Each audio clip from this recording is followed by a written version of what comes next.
just for your information. All right, so we'll do a countdown here, and then we'll kick it off in 3, 2. That's right, folks. Welcome back to the show. As I mentioned earlier, I am very excited to welcome back Mr. Mike Stachura of Golf Digest. Mike has been on the show a couple times in the past to talk mainly equipment. But Mike, today we're going to talk a little bit about just the boom in the golf industry as we're all experiencing, and you've been tweeting pretty actively about. Welcome back. Thanks, Adam. It's I don't think anybody in golf would have predicted where we are.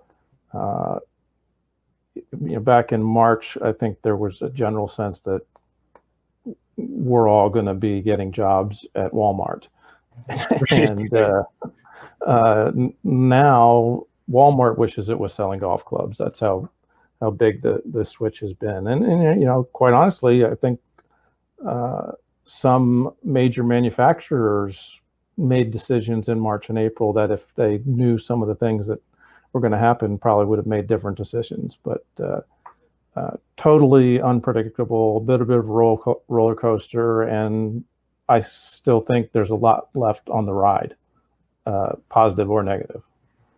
It's been very much a wild ride for us to kind of watch how things have played out. For the longest time, obviously, golf in most states across the country was one of the only things you could do. And clearly, we're seeing a boom in business. I mean, what are some of the things just at a very high level, and then we can dive deeper into it, are you seeing on your end? Well, I think it all starts with participation, and everybody who's, whether you're an independent retailer or a major publicly traded golf company, if people are playing golf, the natural move after that is people are buying equipment. Forget about the sort of consumables like golf balls. Anybody who plays 3, 4, 5 times, especially those who haven't played in a long time, realizes I've got junk in my bag. And I want to get new stuff, and I don't want to be embarrassed by taking out a persimmon fairway wood, which when you've got a lot of new golfers and you're seeing, maybe a 20% increase in beginning or new golfers, which would be, higher than sort of Tiger boom numbers. So that's unheard of. And so those golfers are coming in and wanting to spend money. On top of that, you've got, like you mentioned, not a lot of other alternatives, and it's a great way to get out of the house with the family, and it's an easier conversation to buy new clubs because, if you're a dad and bringing out the kids, you're saying, well, I'm going to buy the kids clubs. Maybe I'll get some for myself too. So I think that the top level numbers have been extraordinary. I think Golf Data Tech reported in July that it was the highest month for retail sales of golf equipment since they've been tracking since the late 90s. That's incredible. Okay, and you go from March and April, where some of the numbers were literally zero at Golf Data Tech reporting stations, and now you've got companies, companies having great years. You've got independent and pro shops that didn't think they were going to do any business, all of a sudden setting record weeks for sales in consecutive weeks. So in other words, I talked to Buddy Christensen at Golfdom outside of DC, and that's one of the legendary retailers. He literally, in 3 straight weeks from the end of May to early June, set single week records for a store that's been around for 30 years. So it's sort of mind-blowing, and yet pretty logical when you drill down and realize people are interested in trying to find something they can do that they feel safe doing. They found this thing, and once you find golf, you find the addiction that is purchasing equipment. The two are inextricably linked. Yeah, that is very true. And listeners to this show can certainly relate to that, as I'm sure you're aware. It's funny from a personal standpoint. I know just people I've spoken to, such as, the folks over at Worldwide Golf Shops, they had their best online sales month ever in June, followed by their second best ever in July. And it's just another testament to how quick the online business is going as well. Yeah, you go up and down the line. I mean, I think Callaway in their second quarter earnings said their e-commerce business was up 50% year over year.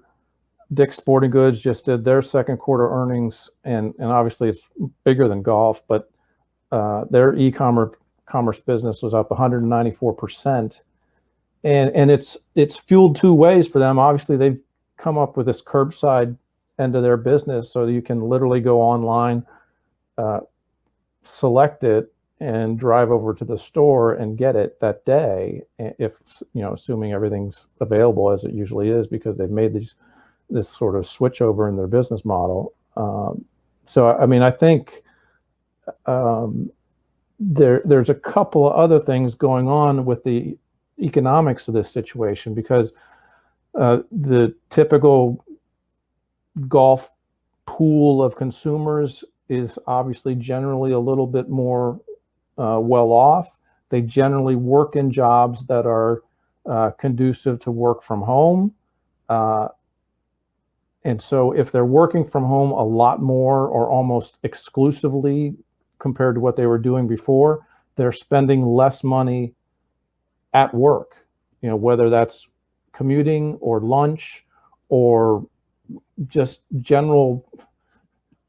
Let's face it, when you have Zoom meetings, your dress code is a little bit different than it is when you have to go to an office. That is very true. Yeah. Okay, so there are just a series of little and sometimes big expenses that are just eliminated. And then the big thing, and I think I sort of offhandedly tweeted this the other day, but the big impediments to golf have been time, money, and difficulty, right? Well, time is suddenly been handed over to us because of the pandemic. Money has been handed over to us in the pandemic through different ways, through obviously the reduced cost of going to work, and then obviously some of the stuff the government has thrown some folks' way. And then this idea of difficulty is really thrown out the window, because golf has become this getaway that exists independent of how well I play it. So once you eliminate those barriers, as a consumer, you've decided to do this thing. Golf has welcomed you, and peer pressure or just your general own dissatisfaction with the current state of the equipment, you are naturally in a position to want to buy and have that need satisfied, as it will. So I mean, people have long talked about golf as the healthiest addiction. Well, part of an addiction is spending money to feed that addiction, and that's exactly what happens with golf, I think, when you remove all these barriers. It's interesting when you talk about the removal of barriers, which I want to touch on again here in a second, but something that you mentioned earlier, I mean, rounds played is also up. It's incredible at how many people are actually going to the golf course. And I know, even speaking with some friends who have never played before, they just so happen to have grandpa's old clubs or dad's old clubs, and they want to get out and try it. And, they come to me, they ask me for my advice. I'm like, just go out there and play. And more of that is happening. And I know that you tweeted out something not too long ago that, as more rounds are played, equipment sales go up. I mean, that's just a direct correlation. Oh, yeah. Well, it's as simple, obviously, as golf balls, right? Right. Especially if we've got a bunch of beginners playing golf, they're running out of golf balls by the fifth hole. But there is this, whether you're the person running a local golf course or the CEO of a Cushnet, rounds played means sales, and I think the rounds played numbers are staggering. July was, according to Golf Data Tech, was a 20% increase in rounds played. That is the largest increase in a peak season month ever. And again, it's in April.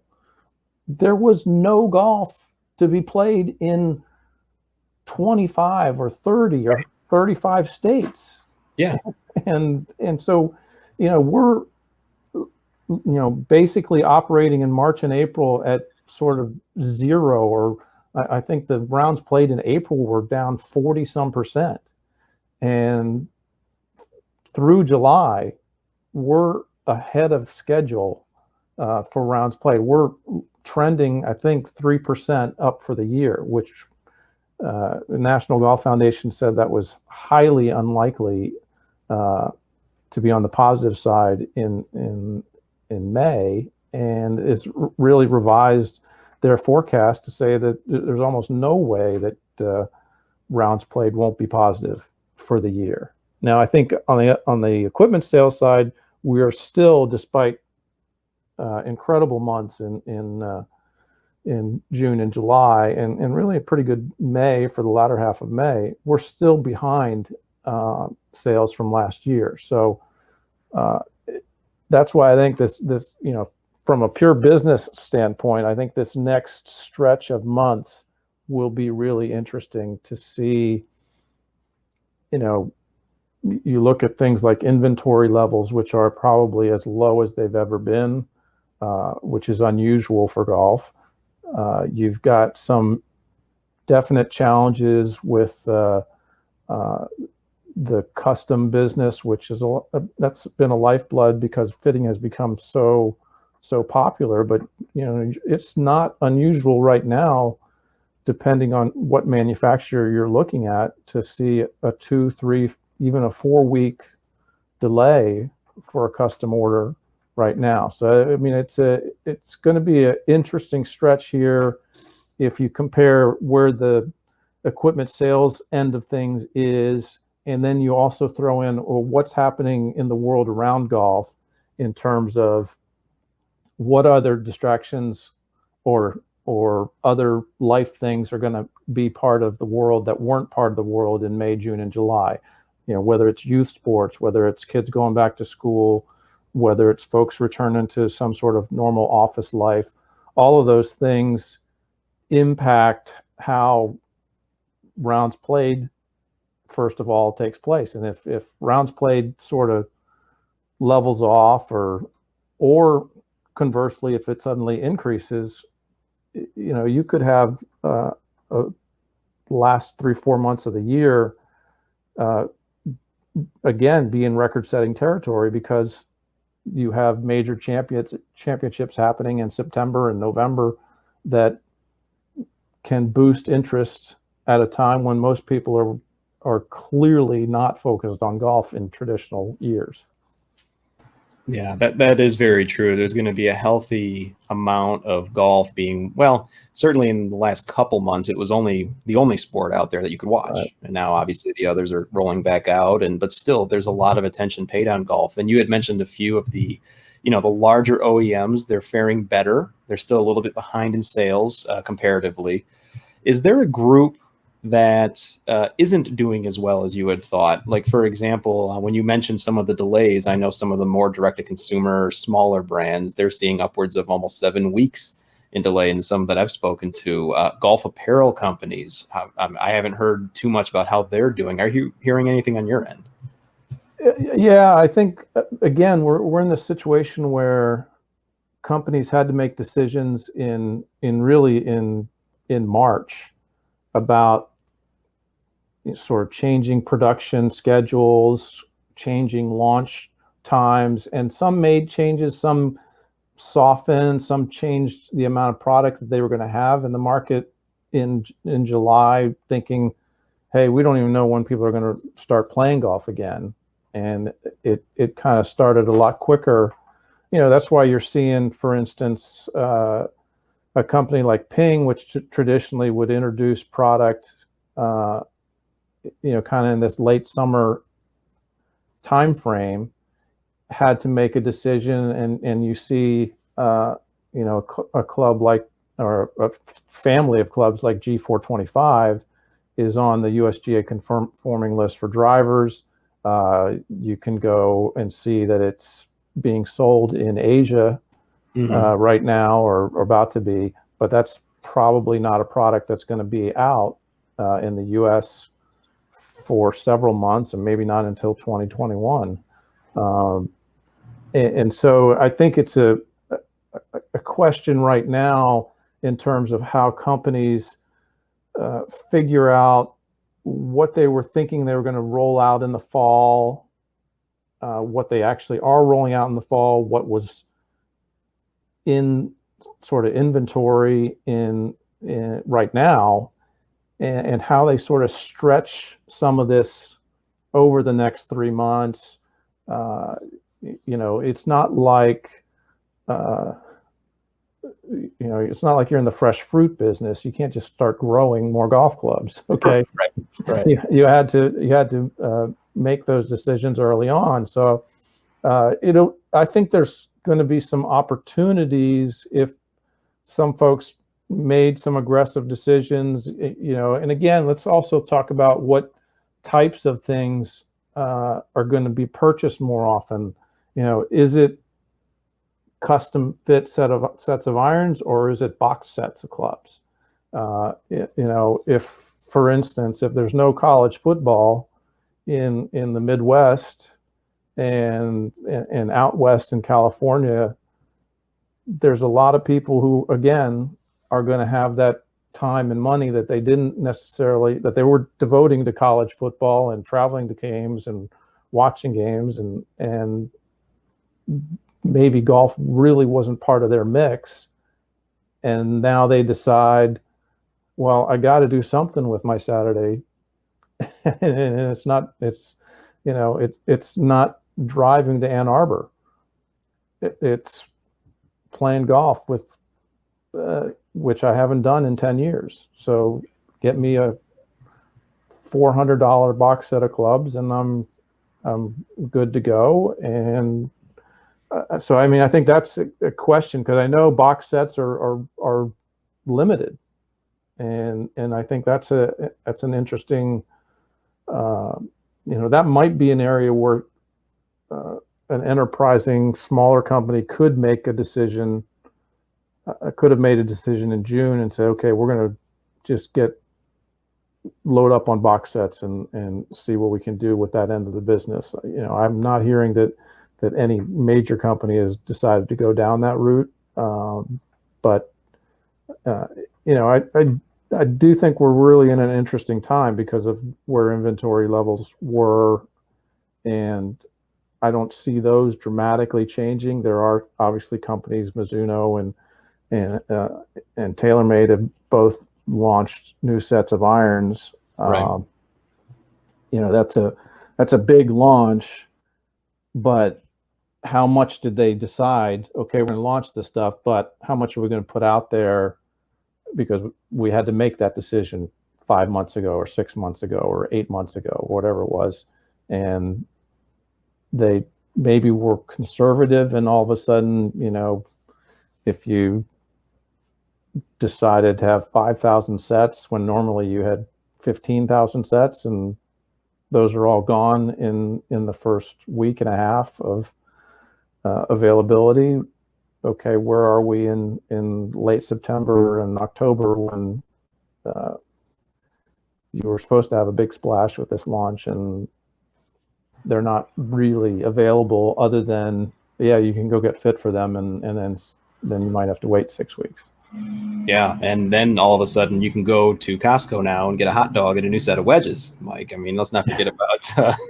Yeah, no, that's. I think those are really good questions, because you look at whether it's Costco or Walmart or obviously Dick's Sporting Goods, those large entities can sort of make a snap decision to let's see what we can do to get in this end of the business. Like, to me, Costco is the golf ball and the wedges and the putter that they've decided to do. Those are interesting ideas, but they could sell 50 times the amount of those if they got into the box set business. Yeah, absolutely. And I understand trying to legitimize yourself, or basically trying to say, hey, we can make something as good, theoretically, as something that's twice or three times as expensive. And that's part of their business model. I get that too, but I don't generally see the same consumer going into Costco who's looking to buy a Vokey wedge. Right. Yeah, okay. That's very good point. True. Right. And so, but I do see the same consumer, like you said, who gets a hot dog and an 80-ounce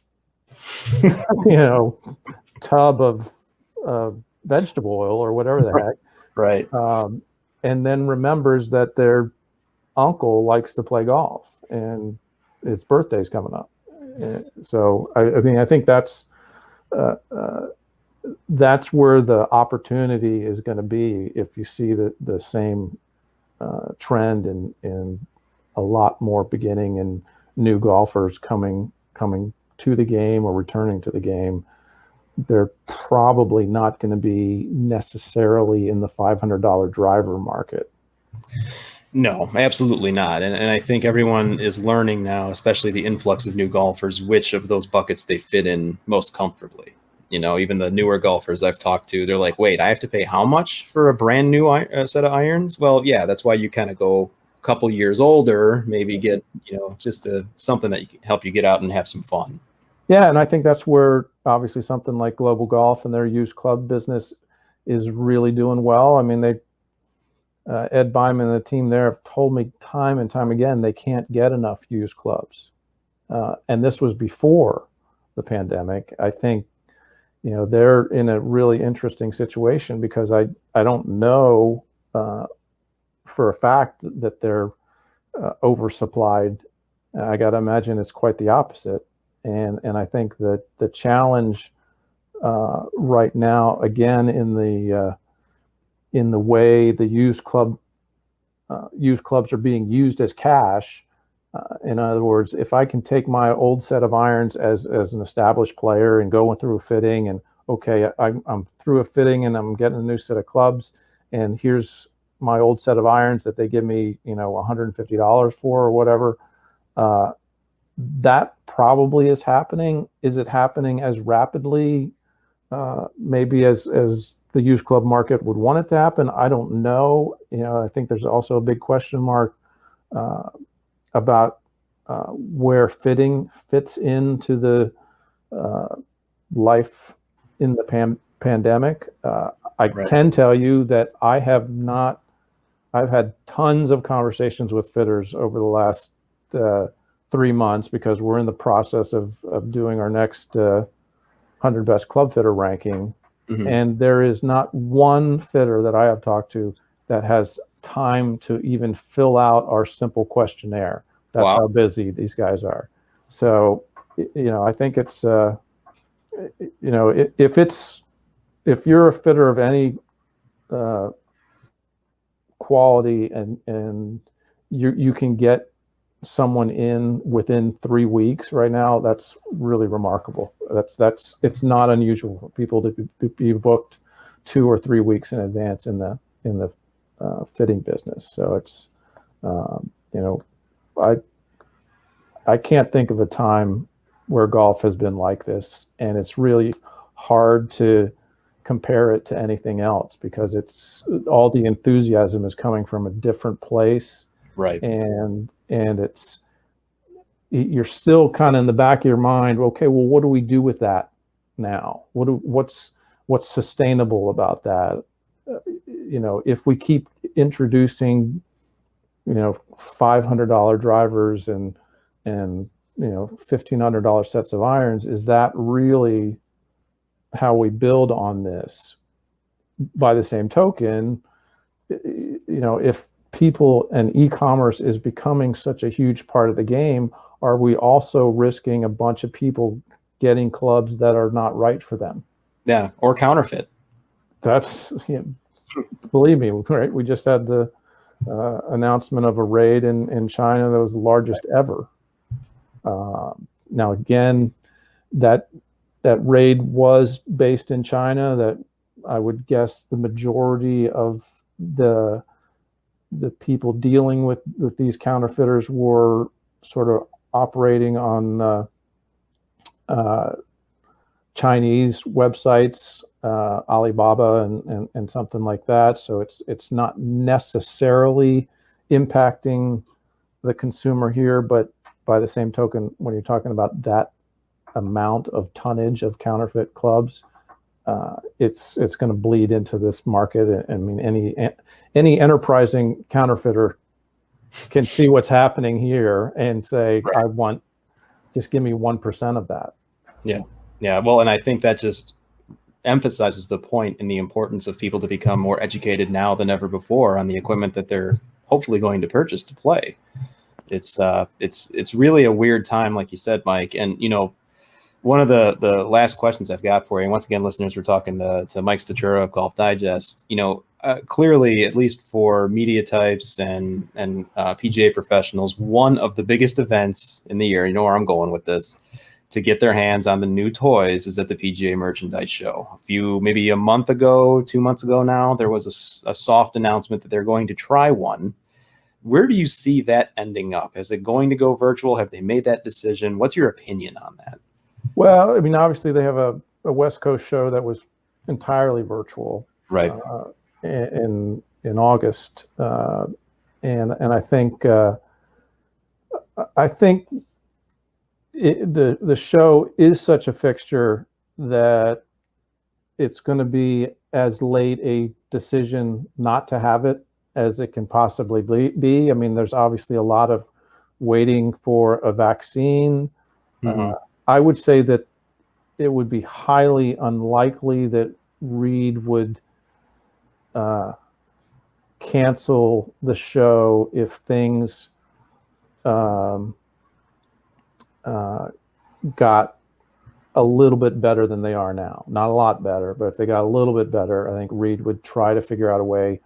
Reed Exhibitions, who runs the show, right, would try to figure out a way to make the show happen. I think it would definitely not be the same experience. Numbers would be very controlled. You know, the trade show business generally has not happened at all. Right. So I don't exactly see how a thing like the PGA Show Demo Day happens. You know, I do think there is a lingering fear that, hey, if we go a year without it, we're going to find that we went a year without it, and you don't need it. Right. Yeah. So it's I don't know. I mean, I think for me personally, I think the show has been a missed opportunity for the industry in terms of here's how we promote golf, here's how we promote new products. It is not a selling show. It has stopped being a selling show for more than a decade. It is, to me, a great promotional opportunity, and the stuff around the show, the business meetings are almost like formulaic at this point. They're like, well, I'll see you at the show. Why? What exactly is going to happen at the show that couldn't happen at another time? So I think I think the best thing that could happen, and the most likely thing, is that there will not be a show, but this is an opportunity to figure out how we use that idea to create interest in the game, or in this case, maintain or build on the interest that you see right now. Yeah, totally agree with you. And the other side of that equation, of course, is whether or not brands would send people to the show. You know, they have to make their own independent decisions as well. But it's going to be interesting. I think the Rosen Center, the pit's going to really be hurt if people can't go down. Yeah. But yeah, I think it's going to be one of those decisions that really, you know, obviously when January rolls around, if it doesn't happen, and I agree with you, actually, I think that's probably the way it's going to play out. That might just be a big eye opener for the industry in general. If people can act a little bit leaner, if they can find a way to do something differently, as you said, maybe use this as an opportunity in another way to replace as opposed to cancel, maybe there's an opportunity there where everyone could benefit. I totally agree. I think the worst thing would be for the show to be canceled and nobody to see this as, oh, well, that's just one thing I've erased from my budget for the year, instead of, okay, what do I do instead? I mean, you have kind of a look at how things can be done with what TaylorMade decided by not going to the show. How would they spend money differently? I'm not sure that that's exactly what needs to be done. I don't know that TaylorMade did all the things that they had hoped that they could do, but I do think that there's an opportunity for things to go really well, or for things to fall off the edge, and all of a sudden you've got 20% increase in new golfers, and 6 months from now they're never playing golf again because we haven't made a concentrated effort as an industry to keep them in the game. True. Yeah, there's a lot of great opportunities out there for all brands. And I think if there is a silver lining, to use that phrase that we used before we got recorded, in this whole pandemic, I mean, it's great to see that golf is doing so well, that so many new people are coming to the game and even coming back to the game to enjoy it. Because, you know, even just for 4 hours, 4.5 hours, you're in your own little normal world on a golf course, and you can act the way that maybe you normally would. Yes, exactly. Even if you're throwing clubs, it's a good frustration, as opposed to the frustration that is the reality that we've been dealing with. Yeah, very true, sir. Very true. Well, I'm glad to speak with you again. It's always a treat. I always learn something new from you. And folks, you can listen and read all of Mike's thoughts on Twitter at Mike Stachura, as well as all of his work over at golfdigest.com. Mike, thanks so much, and hope we can do it again soon. You got it, Evan. That was great. Thanks.